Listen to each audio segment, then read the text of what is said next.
আমাদেরকে গতকালকে থেকে অনেকে প্রশ্ন করতেছো সাবজেক্ট ম্যাপিং কি, কিভাবে তোমাদের সাবজেক্ট ম্যাপিং করে রেজাল্ট দিবে। তো আমি আজকে তোমাদের একদম পুরো রেজাল্ট, এসএসসির রেজাল্ট, এইচএসসির রেজাল্ট, দুইটা রেজাল্ট দেখে একদম দেখিয়ে দিব, যাতে করে তোমরা বিষয়গুলো বুঝতে পারো।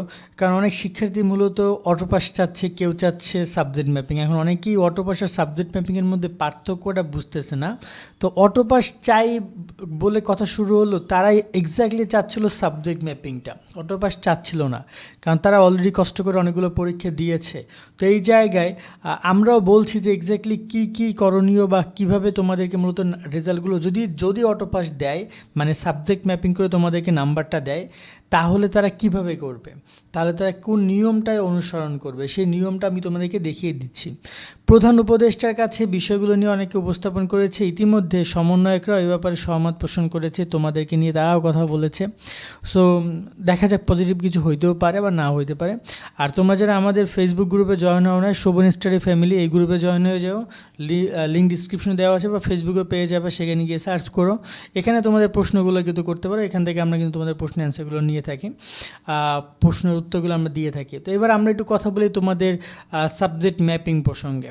আন্দোলন তো অনেক হলো, কিন্তু ভুলভাল জায়গায় ভুলভাল তথ্য দিলে কিন্তু কখনোই সেটার ফল আসে না, এটা মূল একটা বিষয়।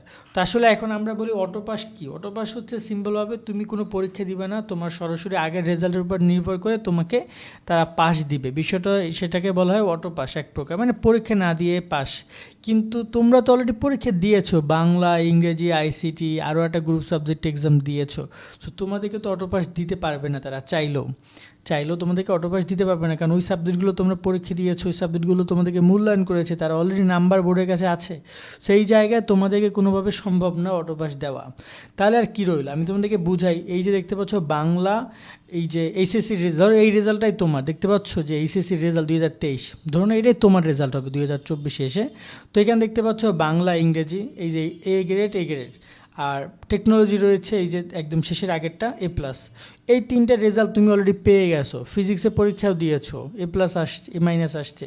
বাকি রয়েছে কেমিস্ট্রি, বায়োলজি, হায়ার ম্যাথ বা মানবিক বিভাগের বাকি রয়েছে, ধরে নেওয়া যে তোমার এখানে ভূগোল মানে জিওগ্রাফি, হিস্ট্রি, তারপর হচ্ছে তোমার অর্থনীতি মানে ইকোনমিক্স বাকি রয়েছে, অথবা ধরে নেওয়া যায় সমাজকর্ম, ঠিক আছে, সোশ্যালজি বা সোশ্যাল ওয়ার্ক, যে কোনো একটা বাকি রয়েছে, এরকম কোনো একটা সাবজেক্ট বাকি রয়েছে। আবার ব্যবসা বিভাগে ধরে নাও এখানে অ্যাকাউন্টিং এক্সাম দিয়েছো, আর বাকি থেকে আর বাকিগুলো যেমন ধরে নাও যে ম্যানেজমেন্ট, মার্কেটিং, ফিন্যান্স, এরকম সাবজেক্ট বাকি রয়েছে।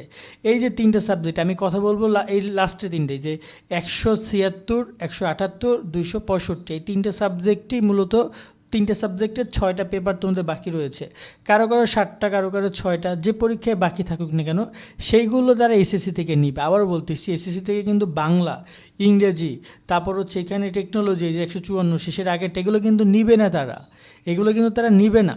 এগুলো কেন নিবে না? কারণ এগুলো পরীক্ষা তুমি অলরেডি দিয়েছো, এগুলো রেজাল্ট তোমাদের অলরেডি রেডি শিক্ষা মন্ত্রণালয়ের কাছে, সেই রেজাল্ট তোমরা পাবা না। বাকি পাবা কোনগুলো, এখান থেকে ধরো এই রেজাল্টটা আবার তোমার, এই এসএসসির রেজাল্টটাও আবার তোমার। এখন এই রেজাল্ট অনুযায়ী তোমাদের এই রেজাল্টটা যদি তৈরি করবে, তারা কি করবে, বাংলা, ইংরেজি, এই যে ম্যাথ, এই যে তোমার এখানে তোমার বিজ্ঞান রয়েছে, এখানে ইসলাম শিক্ষা রয়েছে, এইখানে ইসলাম শিক্ষা রয়েছে, ফিজিক্স রয়েছে, টেকনোলজি রয়েছে, আইসিটি, এগুলো সব বাদ দিবে। বাদ দিয়ে শুধু এখান থেকে নিবে তারা কি, কেমিস্ট্রি, বায়োলজি এবং হায়ার ম্যাথ। কেমিস্ট্রিতে তুমি A+ পেয়েছো, তোমার এখানে সরাসরি কেমিস্ট্রিতে A+ চলে আসবে। তুমি এখানে বায়োলজি 138 তুমি পেয়েছো A+, তোমার এখানেও A+ সরাসরি চলে আসবে বায়োলজিতে A+। তুমি হায়ার ম্যাথে পেয়েছো 92 A+, তোমার হায়ার ম্যাথও 92তে A+ চলে আসবে। অর্থাৎ এই তিনটে সাবজেক্টের রেজাল্ট তারা ম্যাপিং করবে এসএসসির রেজাল্টের উপর। বাকি এসএসসি রেজাল্ট মতো থাকবে, আর তুমি যে পরীক্ষাগুলো দিয়েছো সেই পরীক্ষাগুলোর রেজাল্টও থাকবে, শুধুমাত্র তিনটে রেজাল্ট আসবে। আবার যদি বিজ্ঞান, মানবিক ব্যবসার কথা বলো, তোমাদেরও এসএসসিতে যদি এখানে অ্যাকাউন্টিং থাকে, বা যদি লজিক থাকে, বা তোমার এখানে ভূগোল থাকে, বা তোমার যদি এখানে হিস্ট্রি থাকে, ঠিক আছে, ম্যানেজমেন্ট, মার্কেটিং, যেটাই থাকবে না কেন, সেই সাবজেক্টের রেজাল্টগুলো সরাসরি ঠিক এরকম বায়োলজি, কেমিস্ট্রি, হায়ার ম্যাথের মতো করে এখানে এসে যোগ হবে এবং মূল রেজাল্টটা পাবলিশড হবে। মূল তুমি কত জিপিএ পেয়েছো সেটা দেখা যাবে। সো এই জায়গায় ব্যাপারে ঠিক এইটুকু সিম্পল, যে তোমাকে এখানে সাবজেক্ট ম্যাপিংটা এভাবে করা হবে। কোনোভাবে তোমরা যদি মনে করো যে সাবজেক্ট ম্যাপিংটা তোমাদেরকে পুরো পরীক্ষাটাই বাদ, এখানে যা পরীক্ষা দিয়েছে সবগুলো বাদ, শুধু এসএসসি রেজাল্টে তুমি যা পাইছো এইচএসসি রেজাল্টও তা পাবা, তাহলে এইটা অনেক অন্যায় হবে, অবিচার হবে। কারণ তোমরা অলরেডি পরীক্ষা দিয়েছো, সেগুলো অনেক কষ্ট পরীক্ষা, সেগুলো একটা দুটো পরীক্ষা মানে মুখের কথা না, অনেক কষ্ট করে পরীক্ষা দিয়েছো, সেগুলো তো মূল্যায়ন অফকোর্স করবে তারা, কিন্তু বাকি পরীক্ষাগুলো জাস্ট তারা মূল্যায়ন করবে ঠিক এই নিয়মে।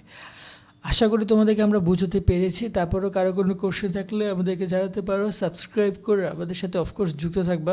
সকালে অনেক ভালো থাকবা। আল্লাহ হাফেজ।